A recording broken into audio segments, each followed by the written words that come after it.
Hola, en este video voy a resolver un problema de volumetría por formación de complejos, denominada también complejométrica, aplicado a una muestra de interés agronómico. En estos métodos, las valoraciones se basan en reacciones entre el valorante, un ligando, y el analito, un catión metálico.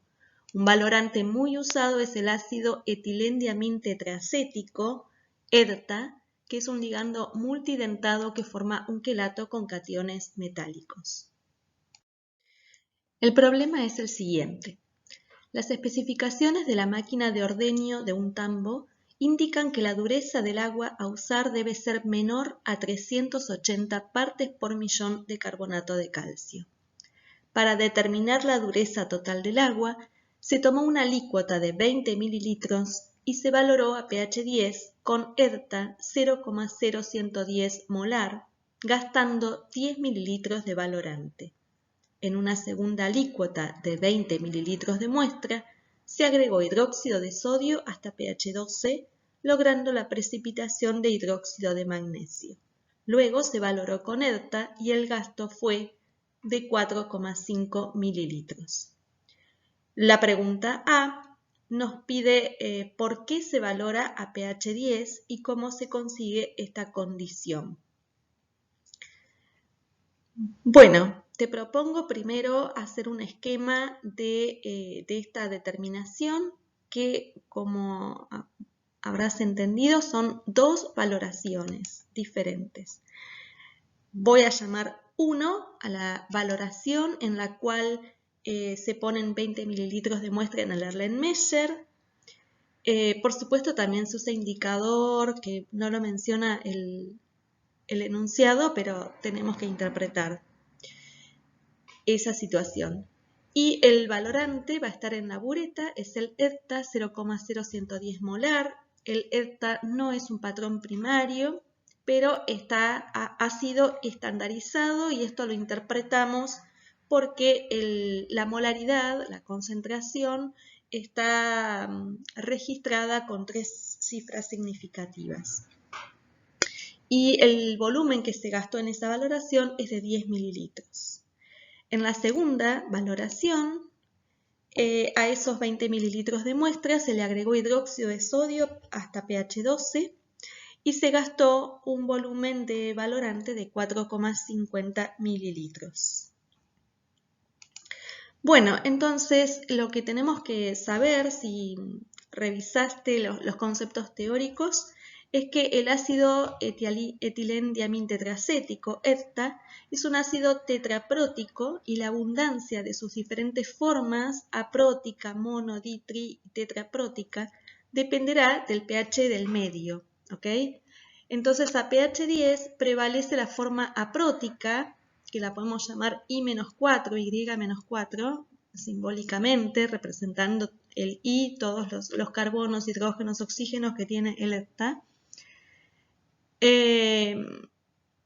Y es la responsable, esta forma aprótica, de la formación de quelatos con los cationes metálicos. Entonces, por este motivo es necesario controlar el pH de la valoración con un buffer, y otro motivo también es evitar la interferencia de otros cationes que puedan formar el quelato. Entonces, a pH 10, el EDTA se hace como más específico para cationes calcio y magnesio, que es lo que sucede en la valoración 1. Para esto, ¿qué se usa? Se usa un buffer de pH 10 que es cloruro de amonio, amoníaco. En la valoración 2, que se hace a pH 12, bueno, acá justamente lo que hace es precipitar hidróxido de magnesio y entonces se va a valorar solamente el calcio. Entonces, con estas dos valoraciones podemos distinguir calcio de magnesio. Recordá que la suma de calcio y magnesio representan la dureza total, que se expresa como carbonato de calcio.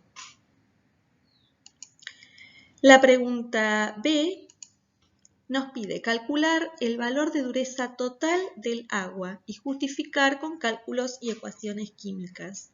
Bueno, justamente entonces tenemos que saber ¿Qué significa dureza total del agua? Que es esto que decíamos que es la totalidad de los iones calcio y magnesio que haya en el agua, y en general se expresan como partes por millón de carbonato de calcio.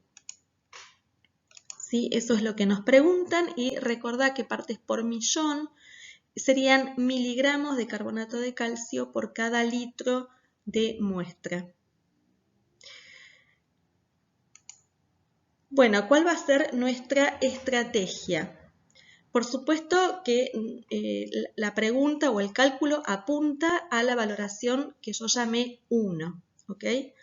Entonces, lo que vamos a tener que calcular son los milimoles de valorante gastados en la valoración. Como cualquier valoración, esta es una valoración directa, porque fíjate que el valorante está reaccionando en forma directa con el analito. El analito en este caso es calcio y magnesio.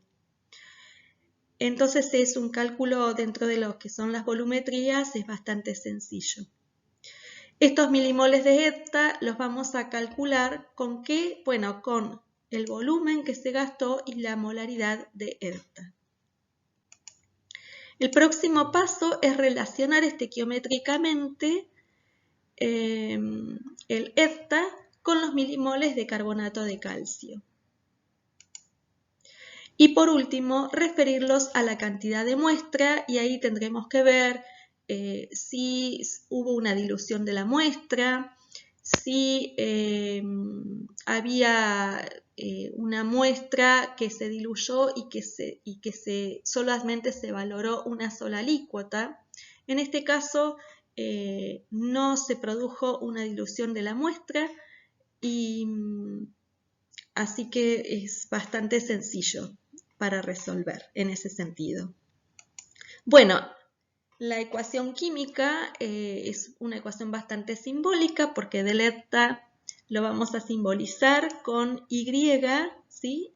Y menos 4 porque justamente por el pH 10, a pH mayores que 10, el hepta está de esta forma, como anión menos 4. La reacción siempre es 1 a 1 independientemente de la carga del catión. Entonces ahí tenemos la ecuación con el calcio, que forma este complejo, y con el magnesio. Bueno, entonces, según nuestra estrategia, vamos a ir calculando por factores unitarios. Entonces tenemos que 10 mililitros de hepta gastados en la valoración por la cantidad de milimoles, que es su concentración por cada mililitro. Ahora lo relacionamos estequiométricamente. Hasta aquí tendríamos los milimoles de hepta. ¿Te das cuenta? Y ahora lo relacionamos estequiométricamente con el calcio. 1 milimol de calcio nos dice la ecuación, cuando leemos la ecuación, que es 1 a 1, 1 milimol de calcio, 1 milimol de hepta. Ahora, hay 1 milimol de calcio en cada milimol de carbonato de calcio. Esto nos lo dice la propia estequiometría de la fórmula química de carbonato de calcio. Y 100 miligramos de carbonato de calcio son 1 milimol. Los 100 miligramos son el peso molecular del carbonato de calcio, es decir, teniendo en cuenta los pesos atómicos y la cantidad de elementos químicos que tiene. Bueno, todo esto nos da, vamos a simplificar las unidades y corroborar que nos queden los miligramos de carbonato de calcio, y numéricamente son 11 miligramos de carbonato de calcio. ¿Sí? Es decir que, estos milimoles que habíamos encontrado acá de carbonato de calcio los hemos pasado a masa de carbonato de calcio. Ahora nos resta referirlos a la cantidad de muestra. Entonces nos tenemos que preguntar, esta cantidad de carbonato de calcio, ¿en qué cantidad de muestra analizada están? ¿Ok? Entonces, estos 11 miligramos de carbonato de calcio están en 20 mililitros de muestra, y el factor unitario de 1000 mililitros es 1 litro para expresarlo por litro. Esto nos da, entonces, corroboramos que nos da miligramos por litro y son 550 partes por millón de carbonato de calcio. ¿Okay? La próxima pregunta nos dice, ¿consideras que el agua es apta para el uso que se le quiere dar? Entonces, si leemos el enunciado, nos dice que esta agua, ¿sí?, se va a usar para el lavado, ¿no?, de una máquina de ordeño, de un tambo. Ahí te dejé una foto con lo que es la máquina, ¿no?, que son tubos, que no está bueno que el agua tenga una gran dureza, porque si no el sarro se va acumulando y se va tapando ese equipo, ¿ok? Y dice que los valores deben ser menores a 380 partes por millón de carbonato de calcio. Evidentemente, entonces, esta agua analizada no es apta para el uso que se le quiere dar. Ahora nos pregunta cuántos miliequivalentes por litro de calcio más 2 tiene el agua y cuántos de magnesio. Bueno, entonces es momento de utilizar los datos de la valoración 2. Porque dijimos que en la valoración 2 el magnesio está en forma precipitada, entonces no puede reaccionar químicamente con el ERTA. Y lo único que encuentra el ERTA para reaccionar es el calcio. Entonces vamos a calcular los milimoles de ERTA gastados en la valoración, relacionarlos estequiométricamente con los milimoles de calcio, transformar estos milimoles a miliequivalentes y luego referirlos a la cantidad de muestra. En cálculos, esto sería los 4,50 mililitros de ERTA gastados en la valoración 2 por la molaridad, milimol-mililitro. Ahora la estequiometría, según la ecuación, 1 milimol de calcio, 1 milimol de ERTA. Y ahora, ¿cuántos milimoles son cuántos miliequivalentes de calcio? Y esto es por la carga que tiene el catión. Entonces, 2 miliequivalentes de calcio, 1 milimol de calcio. Simplificamos las unidades y verificamos que nos queda miliequivalentes de calcio y el valor numérico es 0,099. Bueno, ahora nos preguntamos esa cantidad de calcio, ¿en qué cantidad de muestra está?